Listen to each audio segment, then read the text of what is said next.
Good evening, and welcome to SkepTalk, the monthly speaker series hosted by the Bay Area Skeptics. Before tonight's presentation, a few words about Bay Area Skeptics. As North America's oldest skeptical organization, we are dedicated to promoting critical thinking, logic, and rational thought. In the 1970s and 80s, scientists such as Carl Sagan and magicians such as James Randi established the scientific skepticism movement out of concern about the popular fondness for pseudoscience and the lack of public science literacy. Scientific skepticism embraces evidence-based civil discourse on health, education, consumer protection, and especially the investigation of extraordinary claims. Using the scientific method, we hope to promote skeptical inquiry to reduce irrational thinking in society. This talk is supported by Bay Area Skeptics members such as you. Please visit us at baskeptics.org or join us on Facebook, Twitter, and Meetup. Consider supporting us through convenient monthly donations via Patreon. Patrons receive premiums such as discounts and free t-shirts for our annual Skeptical Conference. But more importantly, members help us make the world just a little more reasonable and rational. And now, tonight's speaker. Good evening. I'm Eugenie Scott. I'm the president of Bay Area Skeptics, and I'm sorry, just a second. Oh, it's Mr. Likely. I get more calls from Mr. Likely than anybody else. He calls me a couple times a day, actually. It's a funny first name. I don't know why anybody would name their kid Scam. You also, I'm sure, have received plenty of scam likely telephone calls. Anyway, I'm very pleased that our speaker tonight is Yudhijit Bhattacharjee. Now, about a year ago, I picked up the, are we in the right place? Yes, we are. I picked up the New York Times Magazine, and I must say the cover article made my little skeptical heart sing, because who's making all those scam calls? That's just right up our alley, isn't it? And then I took a quick look at the byline, and it was my friend Yudhijit Bhattacharjee, and that made me very happy indeed. Now, Yudhijit and I knew each other a number of years ago when he was a reporter for Science Magazine. And I was, at that time, before I retired, running a nonprofit organization that defended the teaching of evolution. So I was a source for some of his articles. You probably haven't seen those articles in quite a while, Yudhijit, but I'm sure you'll get a kick out of seeing them again. At any rate, the author of The Spy Who Couldn't Spell, although Yudhijit spells very well, that's not the problem. He grew up in India and started his university work in chemical engineering, and decided after a while that that's not really where his heart was. He ended up as a crime reporter for a Calcutta newspaper and decided that that is really what he wanted to do. He came to the United States in 1999 and began working for Science Magazine, which is where, of course, we met. But he also is the first and perhaps only Bay Area SkepTalk speaker who has a fabulous tenor voice. And although we have not asked him to sing for us tonight, if you go to his Facebook page, you will find that he does some quite wonderful Bollywood karaoke, and it's really fun to hear. But tonight, we've asked instead to have him come and talk with us about some of his investigative reporting that he's done on scams and frauds. So Yudhijit, welcome. So glad to have you with us today. Hi, Jeannie. Thank you so much for that really warm introduction. It's a pleasure to see you. I'm a fan of the Bay Area Skeptics. I love the work that you do. So consider me a kindred spirit, because skeptical I am of many things, including the subject of our conversation today, which is scam calls. You know, I was talking with my neighbor the other day, and I was telling him about your call coming up. He's not in the skeptics. He's a retired guy, and worked in IT and tech for 50 years. And he was, I sent him a link to that New York Times article, as well as this link. So he may be watching tonight. I hope so. Maybe he'll chime in the question period. But he said, that happened to me. Basically, the story that you describe in that article was almost word for word what happened to him. And here, he says, and I'm a tech guy. I've been doing this for 50 years and I got taken in. He was so smooth. He was so persuasive. There was nothing phony about it. And I was on my way to CVS to get a gift card, which is one of the ways that they get money. He said, and then my wife said, well, maybe you should call Apple and find out if you really need to do this. And he called Apple. They said, no, don't. They quickly dissuaded him from doing anything, and gave him some software that he could get the bad stuff off of his computer. But even the least likely people can end up getting scammed. So that's why we're so looking forward to hearing you speak tonight. Well, thank you, Jeannie. I'll get right down to it.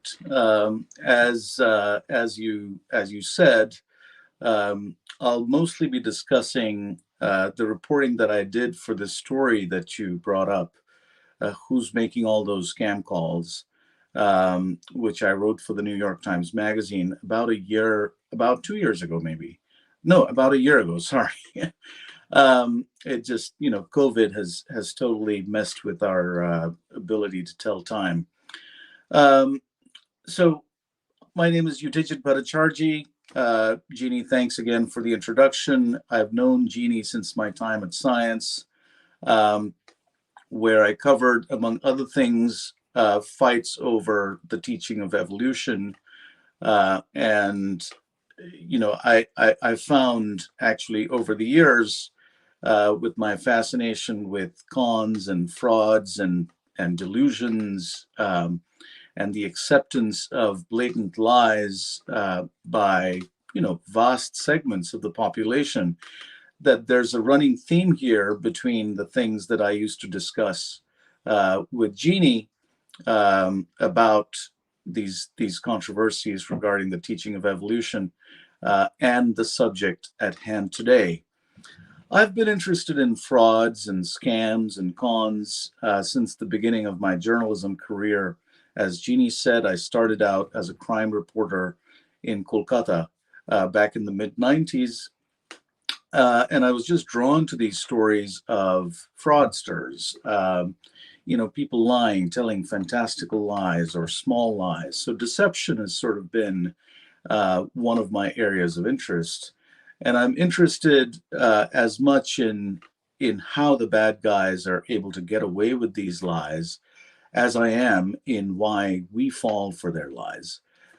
So if you have a phone, a landline, a mobile phone, you've probably received not one, but dozens of these phone calls in the past few years.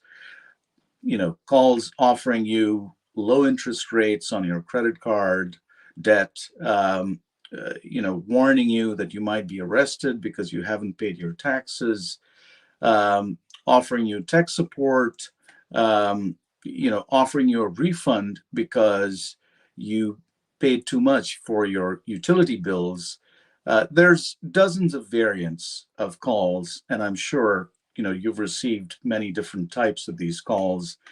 The ruse may be different, but the purpose is always the same. The purpose is to separate you from your hard-earned money, but sometimes the purpose is to just steal your information, install malware on your computer and do things that are nefarious and might help the bad guys in the future. So I've received tons of these calls over the years, and of course I'm exasperated by them. But I feel like I've also succeeded in exasperating some of these callers. Almost all the calls that I receive, I know have been either from India or Pakistan, mostly from India. And I can usually tell the difference because of subtle differences in accent and inflection. And what I've done, over the years is, I've played along. Maybe I have too much time on my hands, and maybe just my interest in this subject makes me do this. But I play along for a while, and then I suddenly lapse into Hindi or Bangla or a mix of the two, and then I curse them out. Um, and I bet that many of you have done some variant of this. Maybe you don't speak Hindi, you've done it in English. Um, and maybe you've got some other tricks up your sleeve. But because I've been so interested in these calls, I've also tried on occasion to try and get these callers to tell me about their business, about what they're doing, why they're doing this, where they work, and so on. And I've failed to get them to talk to me by asking politely, so I've gone back to cursing.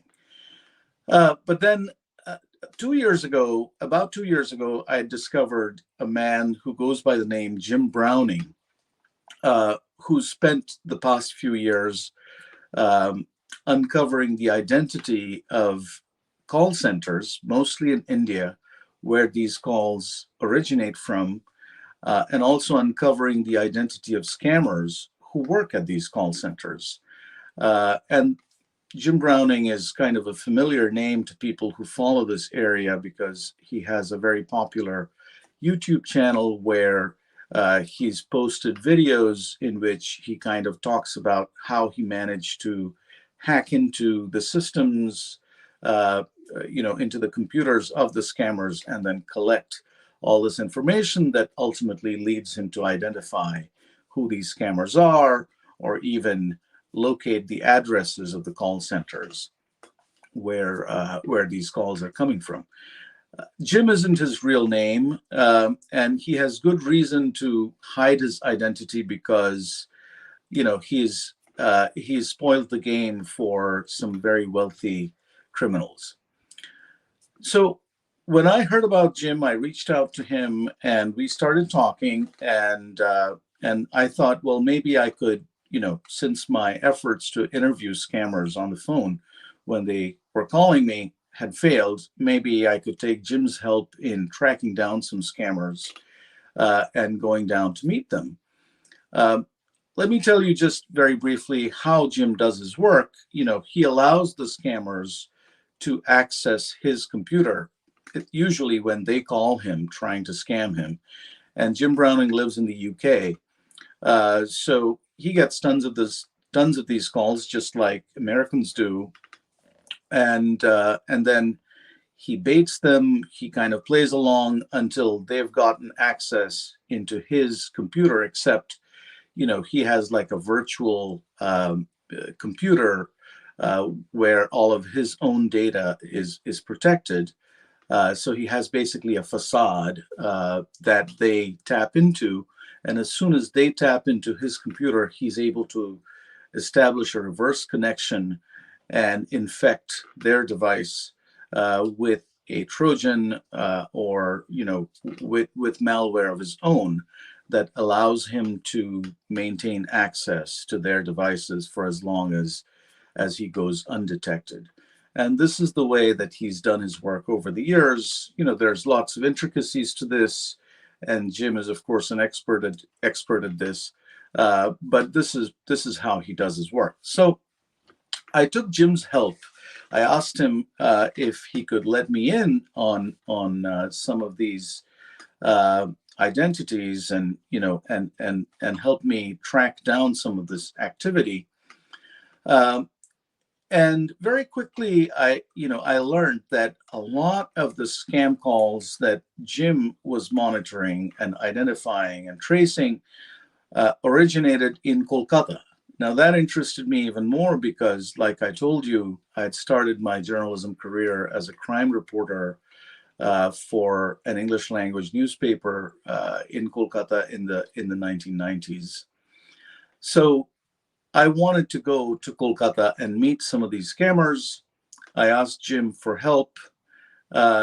Jim started to let me in to listen to some of these scam calls live as they were happening, because he had access and he could allow me entry into this kind of shadowy world, and I started to get a really good sense of, how these calls work. Of course, we've received these calls, but most of us have probably hung up. Some of us, of course, have gotten taken for a ride, but many of us probably don't entertain these calls. I haven't so far. That doesn't mean I'll never fall for one of these, because trust me, this is, you don't want to assume that you are foolproof in any way, because this is such an insidious threat in our lives in this day and age. But when I started to listen to these calls at length, with targets who had fallen for the crime, targets who basically believed whatever they were being told by the scammers, I realized just how devastating, the effect of these calls was, not just financial, but also psychological, because in many cases, the targets were elderly people, some of whom were, not wealthy, not particularly well off, and needed to watch their money because they needed to buy medications or groceries. And these people were being given, such a hard time by the scammers. So with Jim's help, I was able to get a few addresses. Now, these weren't precise addresses. Jim has a way of kind of locating the IP address, geolocating the IP address, I should say. And so I had the general sort of area, maybe within a block, or in some cases, maybe even, within an apartment building. And so I had a couple of addresses, and I had the names of a couple of scammers in Kolkata that I had enough information about. So I flew down to Kolkata, and I paid a visit to the particular area where this call center was operating from. And of course, I couldn't reveal my cards right away, because, I had to be careful. But I ended up talking to the parents of this particular scammer, whose name is Shahbaz. I write about him in the New York Times piece. I won't mention his last name because, I think for our purposes, just talking about him as Shahbaz is sufficient. Shahbaz was not at home when I met his parents, but I ended up meeting his brother, and without really disclosing why I was there, I managed to convey the message that I sort of knew that Shahbaz worked for a call center that was shady, and that I wanted him to call me. So a few hours later, I got a call from Shahbaz, who was curious. He wanted to know how I knew that he worked at a call center. He denied that he worked at a call center. I said, look, I just want to meet you. I want to write about this phenomenon of scam calls. I want to write about this industry. And so can we talk? And he was reluctant. He just didn't want to meet. And so I pulled out, one of the trump cards I had. I wished him happy birthday in advance, and remarked that he was going to be turning 29 on such and such a day later that month. And I think this had the desired effect, because it spooked him, and suddenly he started to worry that I knew a lot about him already. And at this point, because he was curious about what I knew, he agreed to meet with me.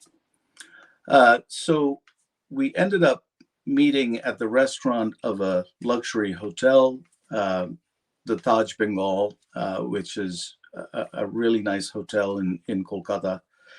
And I had chosen this hotel because, I was a little nervous. I wanted to be protected, and I thought that maybe if I arranged the meeting at a fancy hotel that has lots of CCTV cameras, that I would be safe. But Shahbaz walked in to the lobby of the hotel, and he was just this thin, wiry guy, and he looked more nervous than I was. And he brought along with him a friend or a cousin. I think it was a cousin who was, seemed friendly enough, and we walked over to the restaurant and we started talking. And it was clear that he was very uncomfortable. He didn't really want to admit that he was a scammer or that he worked at a call center that scammed people. And he just kept denying. He said, well, maybe I know some friends who work in this business, and maybe I could put you in touch with them. And so finally, I stopped playing footsie with him and said, and I played for him a recording of a call that he had made to an elderly woman. This was a long conversation that he had with the woman where he, continuously sort of intimidated her, threatened her.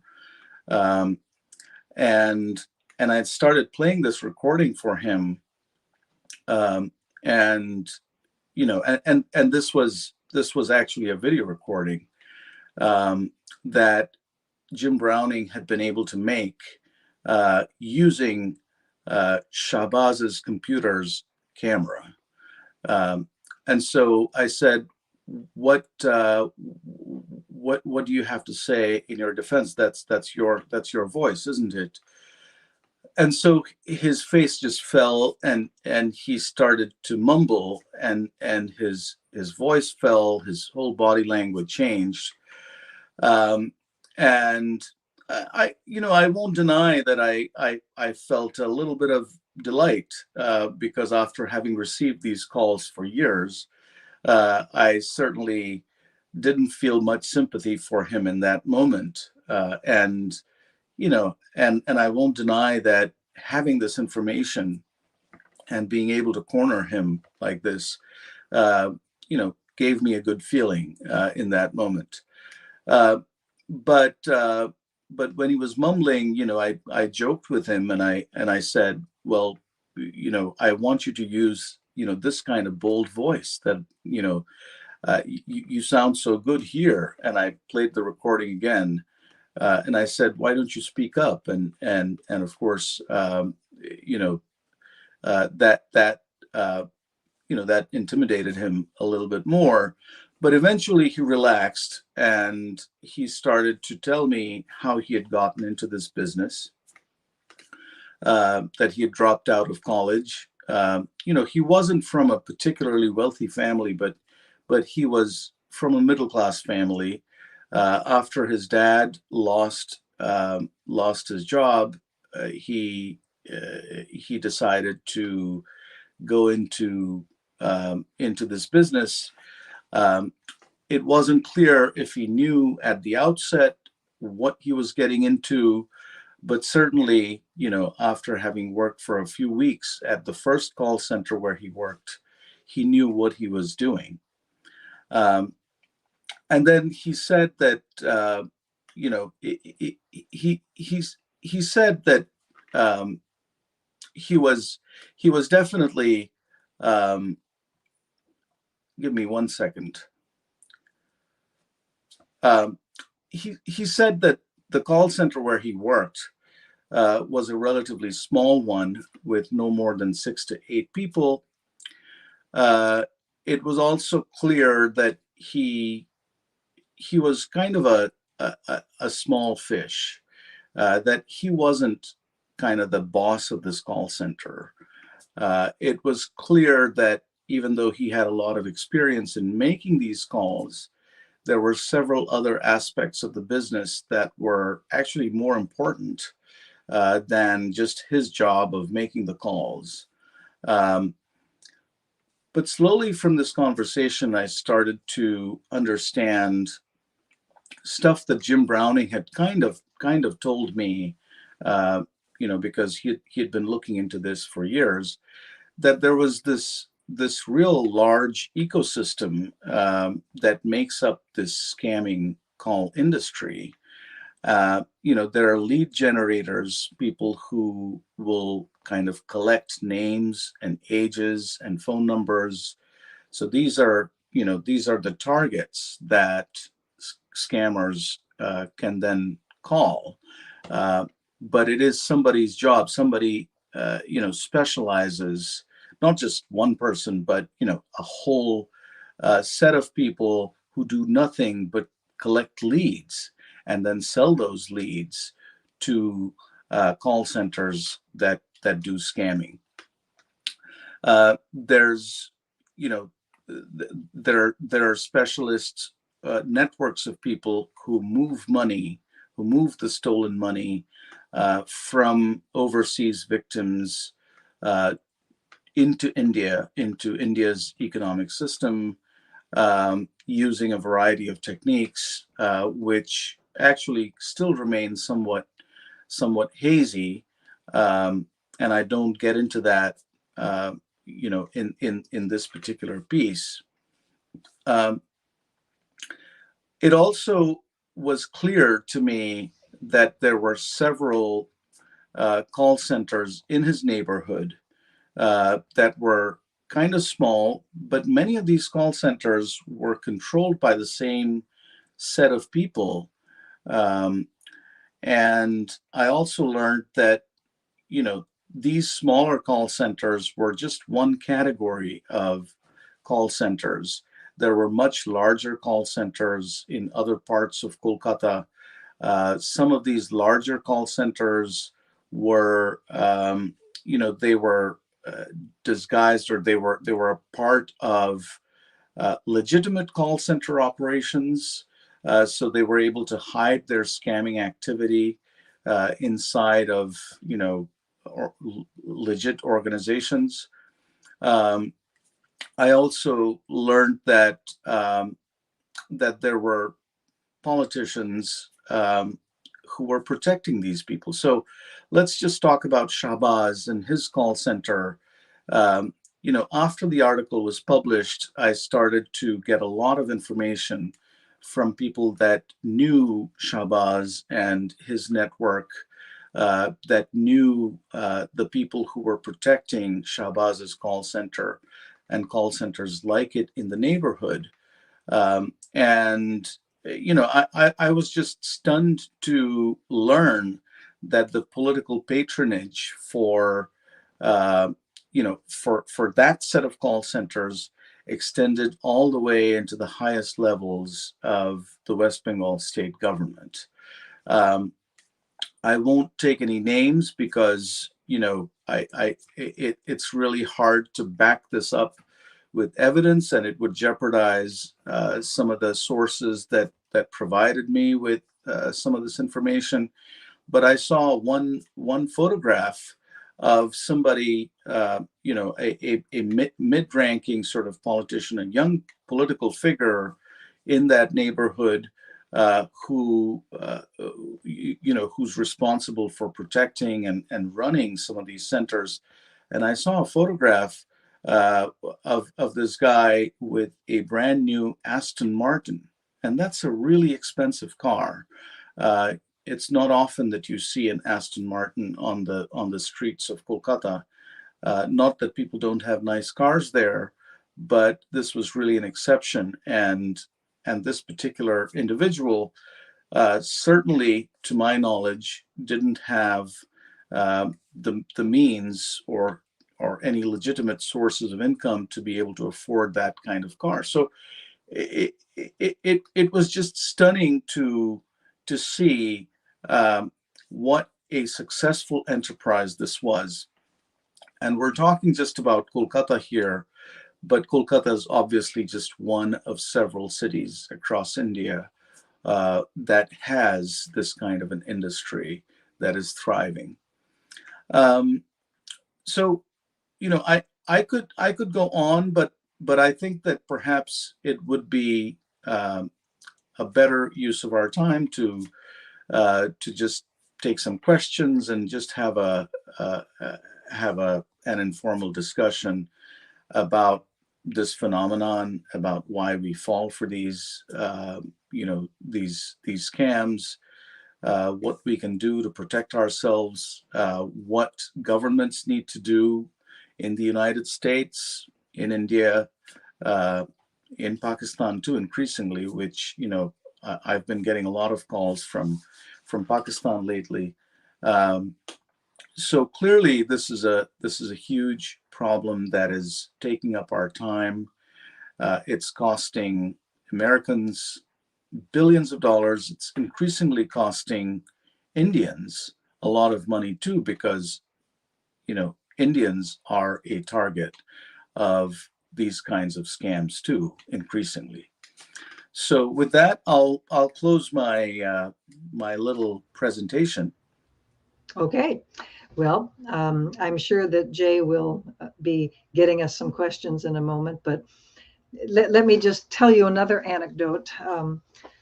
I was listening to a podcast the other day, and up popped this little pop-up saying, you have been selected to take part in a lottery for a brand new let's see, what's that? Apple. What do they call the Apple fancy tablet, the iPod Pad or something like? Anyway, fancy Apple tablet. And but you have to. It's a lottery-like type thing. They had a grid, a 3x3.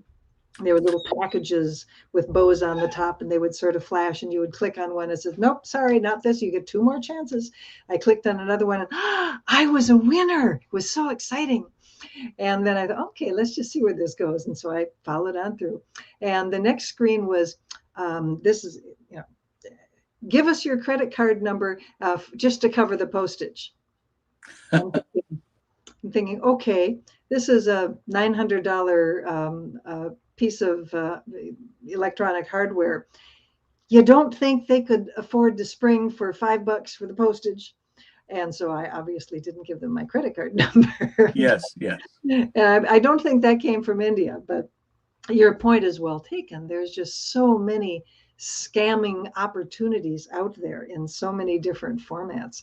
But these call centers are particularly worrisome, I think, because they do make that human connection to the mark, as we'd say. Yes. And that makes them. Well, I mean, it's preying on people's vulnerabilities, obviously. I mean, you as my neighbor was explaining, telling me his sad tale of almost having gotten scammed. You get a relationship with this person. You chat for 10 or 15 minutes, and you sort of feel like you have a connection there, and then it can go south pretty quickly. Yeah, you're right, Jeannie. It's the vulnerabilities are endless. The nature of the scams, they keep getting more and more sophisticated. They evolve, and also it's a numbers game. It's a numbers game, because if you've got 10,000 people calling every day, targeting 100,000 Americans every day, or 1 million Americans every day, then a small percentage of those people will fall for it every day. It doesn't matter how stupid the scam is, because you'll catch somebody or the other in a depressed moment. And it really has, it's not about people not being smart enough to see that this is a scam. It's about people not having their wits about them at that moment. Mm-hmm. It's about people being in an emotional place where they don't question. I mean, skepticism is is often abandoned by the most skeptical among us, there's depending on the situation. Yeah. There's so much psychology that goes into a scam. The ones you described, they're operating on the person's fear. Oh my gosh, there's something wrong with my computer. I'm going to have to, cooperate with this nice, friendly man who has called me up to tell me about this problem. Otherwise, my computer will be locked and I'll lose all my information, all that. Or also something which works pretty well, and which you also describe, their greed. I'm going to get a refund if I do this, and this is a lot of money, and oh boy, it's free, and so I'm all for it.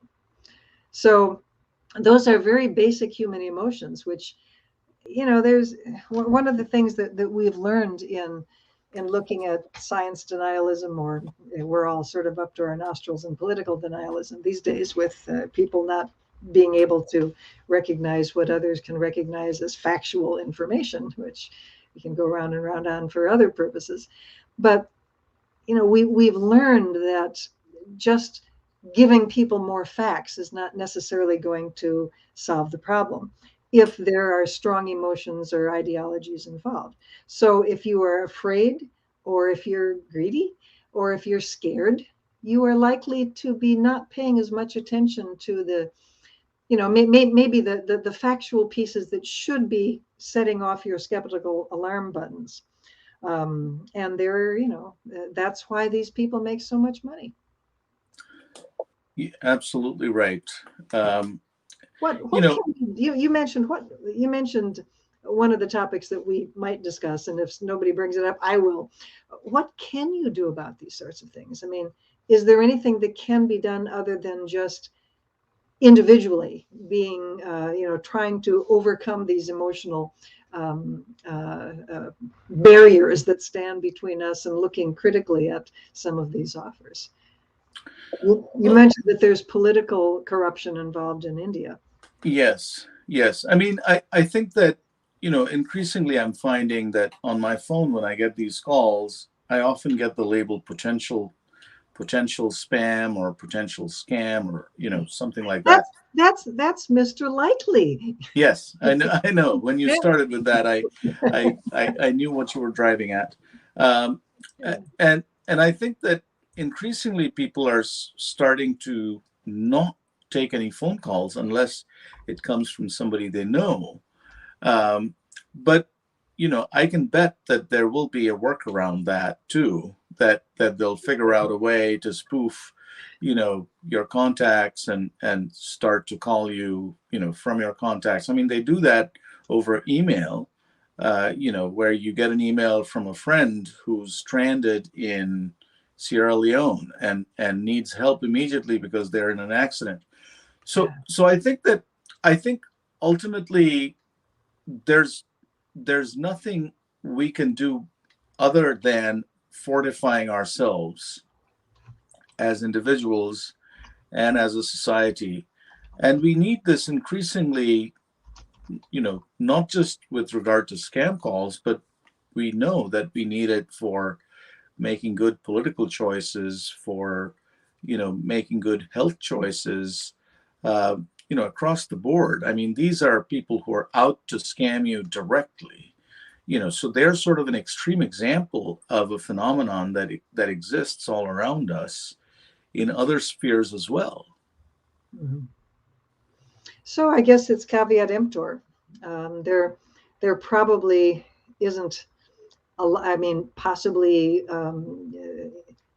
Indians, people living in the state or in the city of Calcutta, might be able to try to take some sort of actions that would reduce the corruption there. But it would be unfair to say that they aren't trying at all. They have stepped up their law enforcement activity. They're trying to crack down on these call centers. But I think that, that many of these call centers do receive political patronage. And there's a feeling that, well, if they're targeting people overseas, then why should we care? If they're targeting, fat cat Americans, Right. thousands of miles away, who cares, if they steal a few $1,000s from those people? Yeah. But what they don't realize is that, the reputation of the country is really suffering. If you get a phone call from somebody with a South Asian accent, I mean, and I feel bad saying this because I grew up in India, I love India. The negative reaction that a lot of Americans now have because of kind of years of this experience, it's a disgrace. It's a shame, you know. I can see where that would be a real problem. Do you know? I don't know. This is a question. We always associate these scam calls with India or Nigeria. Do you know of any Native American call centers like this? There probably are, but I don't know. Yeah. There have been, there have been many call centers here too in the United States, but just not on that scale, because that volume of calls is, that's coming from India mostly, and also a few other countries. It's not just India, but there have been, telemarketing frauds conducted from American soil. Also, I should tell you that there are Americans involved in some of these scams, because remember I told you about that little hazy piece about how the stolen money is channeled, back to India. And that can't be done without some involvement from people here in the United States or people in the UK. So it's actually far more sophisticated than it seems. Just somebody sitting at a desk making phone calls and taking your money. There's many different steps, and there's links that ultimately enable the whole thing to work. Indeed. Well, Jim, Jim Browning is not on our show. It would be lovely if we could get him to visit with us, but he's not here. Jay is the person I was looking for. Do you have any questions for us? Herb Masters asks, how easy or difficult is it for these people to find a job in the business? It's quite easy for them to find a job in this business. It may be hard for them to find a job in a different business.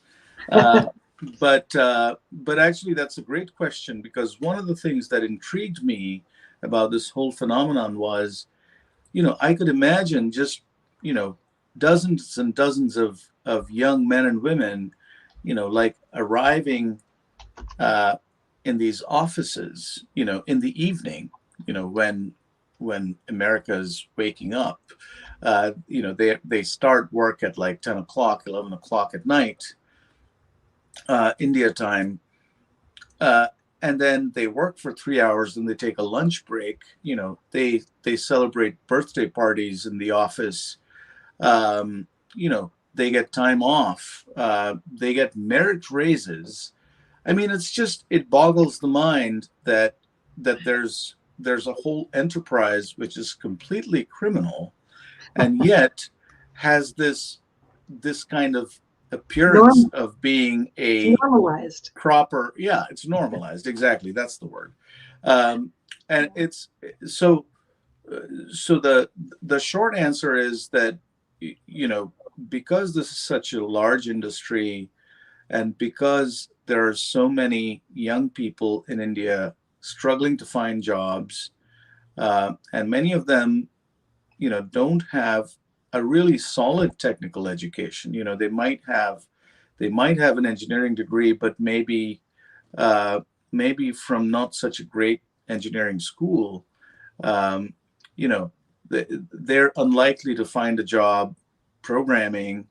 They're unlikely to find a real computer science job, and somebody comes along and offers them a job at a call center, they take it without even realizing that at this call center, they'll be making fraudulent phone calls all day.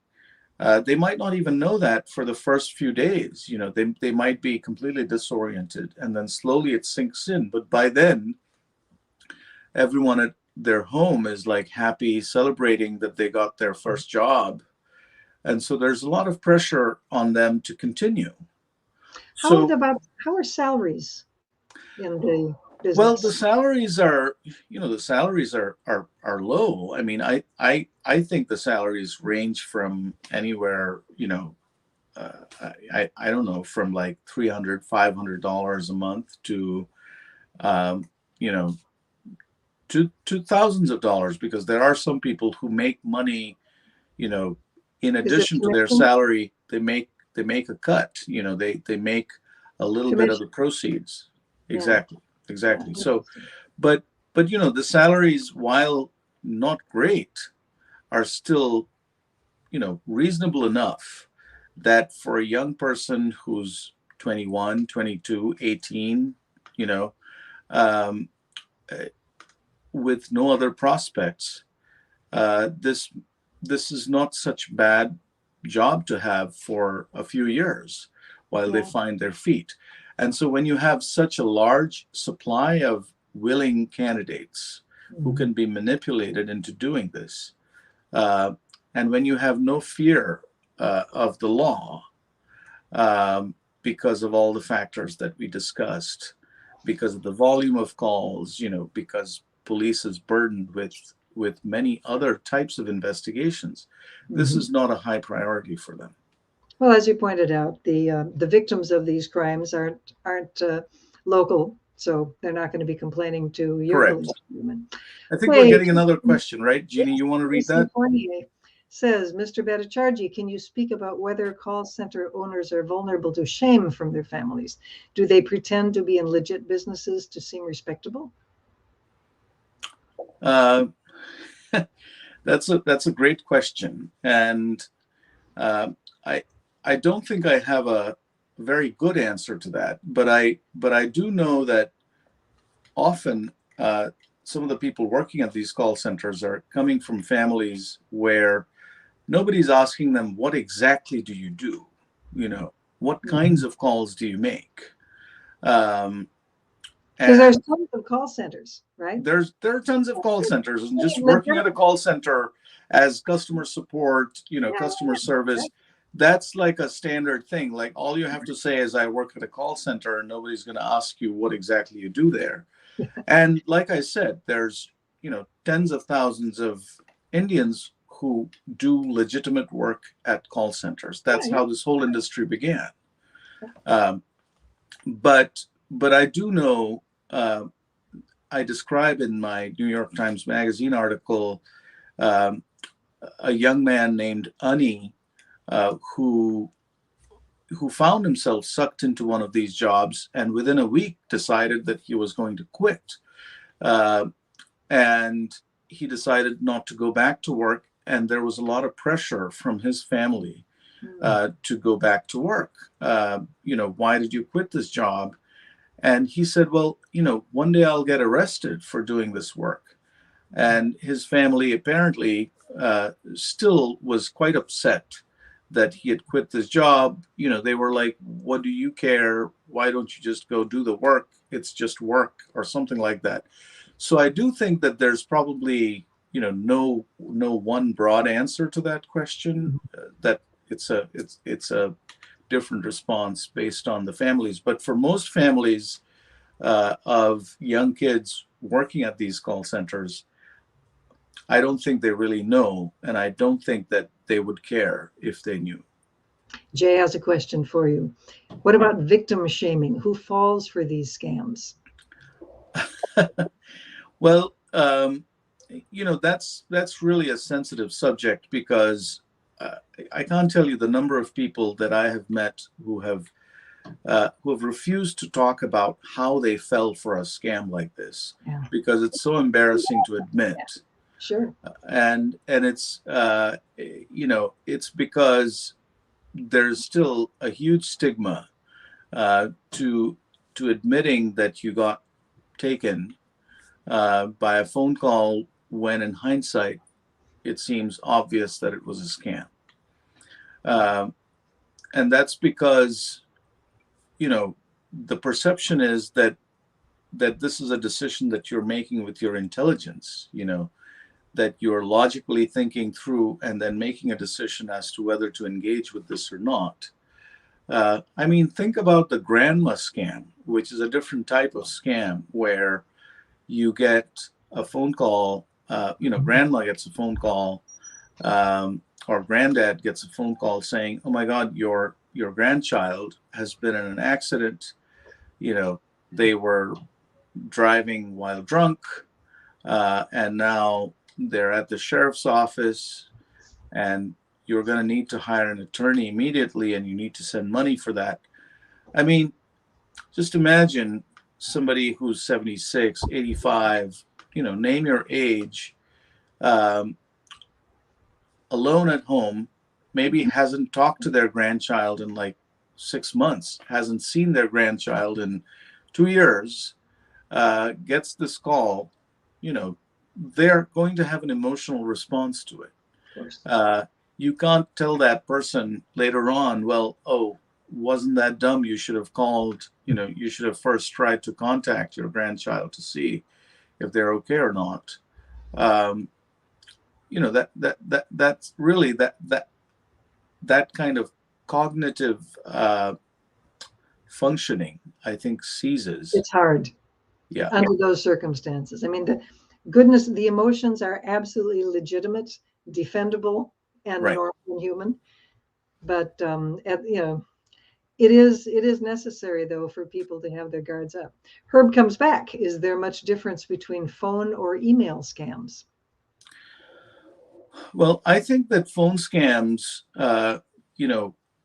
there's a lot more opportunity to manipulate people using phone scams, just because the human voice can convey so much, and it can, because it's interactive, the caller, the scammer can adapt the script based on the response of the mark. So I think there is a difference, but email scams can be very sophisticated. I've heard of email scams where everything seems completely legit. Think about these scams where you work at a company and you get an email from the CEO, or an email from an email address that's basically your CEO's email address, saying, "Hey, I need so much money to be transferred to such and such account by Friday because we have the shipment coming in." And that's been a huge problem,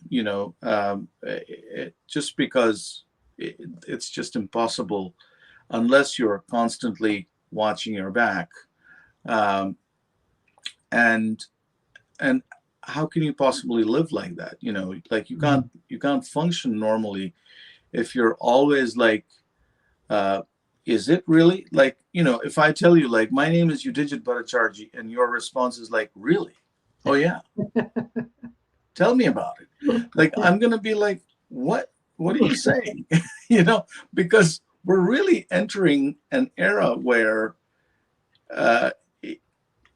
there's always a question in the back of the mind when you get an email, a phone call, you meet somebody, you get a message on Facebook, somebody forwards you a video, and you're like, wait, should I even click on that? Mm-hmm. Who is that person? We're in trouble. We're sort of in a bit of a crisis with regard to this, to fraud and deception. Yeah, it is. Fraud destroys the trust that a culture needs to function. Right. Yeah. Absolutely. There's another. I can read that question. Do these call centers use robocalls to initiate the contact? Absolutely, they do. In fact, Shahbaz, the scammer that I described, his company was using robocalls, just making dozens of calls, every hour, one after the other, leaving messages. Some of these sophisticated scammers, they know that, that they're wasting a lot of time because, many people have gotten wise to this increasingly. And so they call and they're having less and less success just with a simple, straightforward call. Um, and, uh, and sometimes they run into people like me, or maybe like you, Jeannie, who's going to play around and yank their chain and then waste their time just for shits and time giggles. is money for these people. What's that? Time is money. Yeah. Yes, true. Agreed. But if you were getting some enjoyment out of it, then then it works both ways. But but so I've lost my train of thought. But the point is that unless you're careful, you're going to get taken. Yeah, the point I was making was that these robocalls are used to weed out, right, people who would not be good candidates, people who would not be good. So if they just blast out a robocall saying, you might get arrested because you haven't paid your taxes, and then 90% of us don't respond to it and just delete it, it's the 10% that'll call back, who are automatically then, even if they don't fall for that scam, their information is being taken down because some lead generator somewhere is going to take that information and sell it to a different part of the ecosystem, saying, here are people who are afraid enough,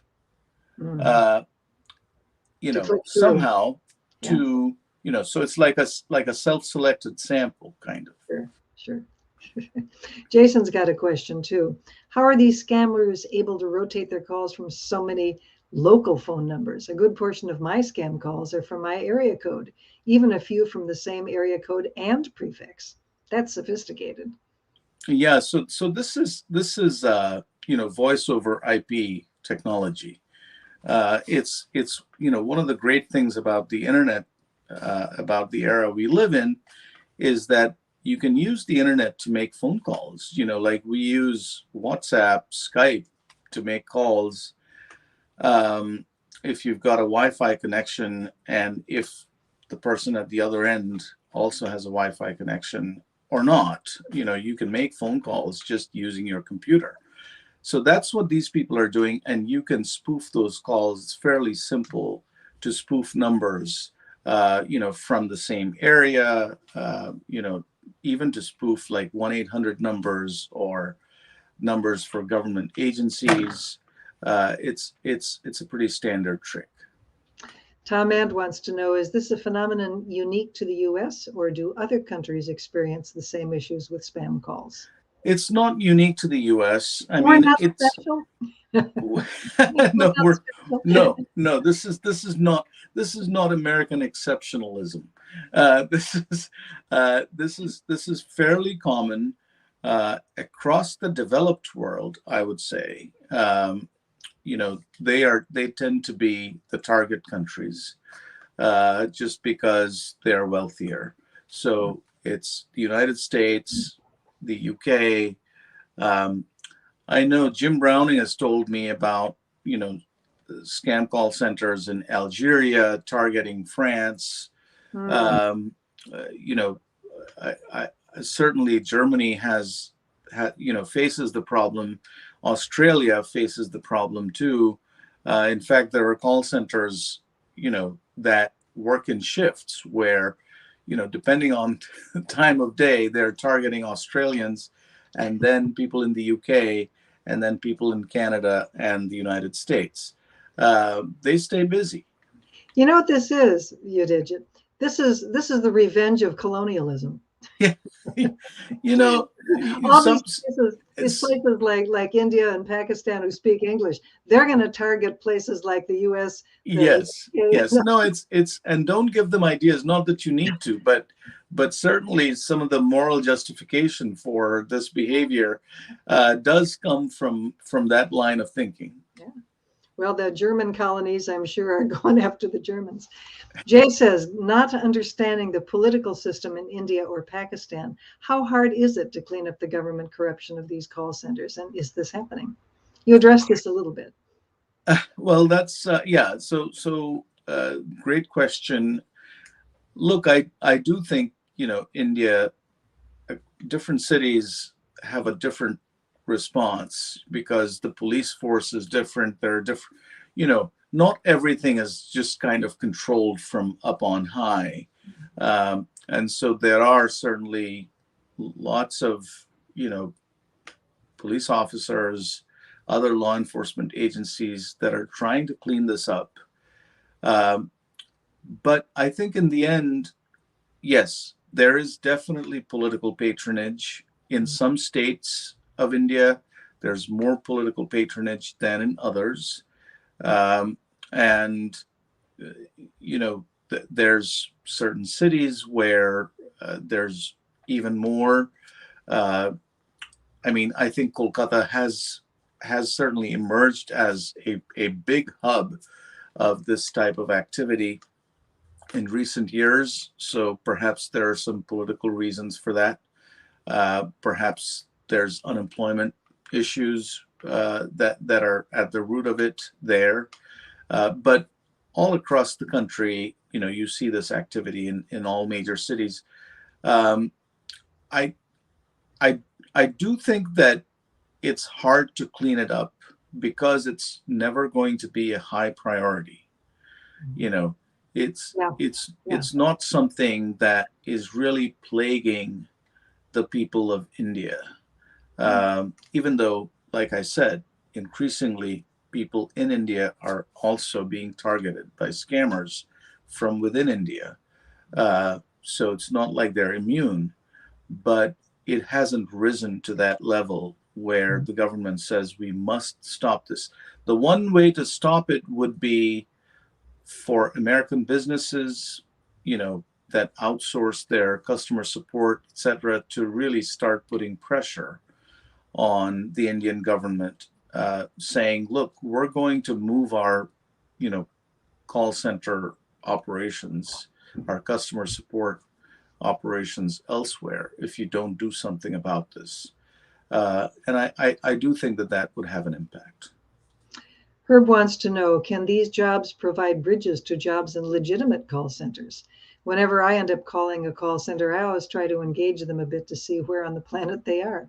So do I, Herb. Right. I don't think that, well, yes, of course, people who can engage in this type of conversation with Americans or would be qualified to do a legitimate call center job. Certainly, they'd be adequately more than qualified. But I think that I think the competition for legitimate call center jobs is actually quite high because there's a lot of people looking for those jobs, those starter jobs. So if you are not quite competitive in that area,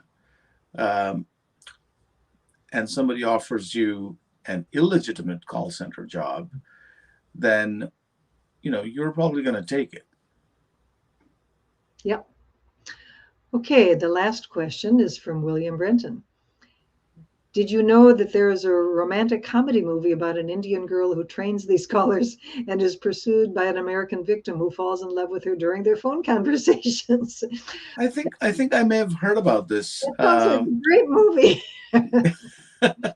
William, Yeah. you have to tell us the name of the movie now. Come on, come Yeah. back. Yeah, William, please do tell us. We'll see if it's on Netflix. This sounds like a real possibility. All right. Yudhijit, I want to thank you so much for spending this time with us. It's getting to be pretty late East Coast times, and thanks for being a night owl and hanging out with us West Coasters for so long. We really appreciate it. And thank you very much, Jeannie. Thanks. But what you haven't told us about this series that you mentioned when we talked earlier. Yes. But please tell us about that.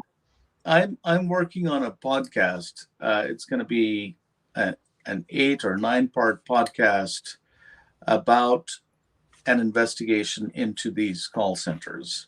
And it's going to be a great show, I think, because we have some really exciting reporting to share. So I'm just working on that. Hopefully that'll be out this summer at some point. There's a great show called Chameleon on Sony, on the Sony network of podcasts, and this will reside on that show, on that platform. Terrific. Well, I will definitely watch for that. I think many of us on this call will. Thank you again. And thank now, you so much, Jeannie. It was terrific spending this time with you. Now, folks, let me tell you about next month's program. Jay, let's have the announcement. A fan favorite, Yao Man Chan, former Bay Area Skeptics board member, I remind you, but also clearly the star of Survivor, 2 seasons of Survivor, truly a fan favorite. He did get voted off the island, but there was a lot of displeasure about that because he was so popular with people. He used his brains to figure out how to survive, which kind of makes him near and dear to our hearts as well. Second Thursday of next month, March 10th, same time. The link that you want to follow is bit.ly/outplay.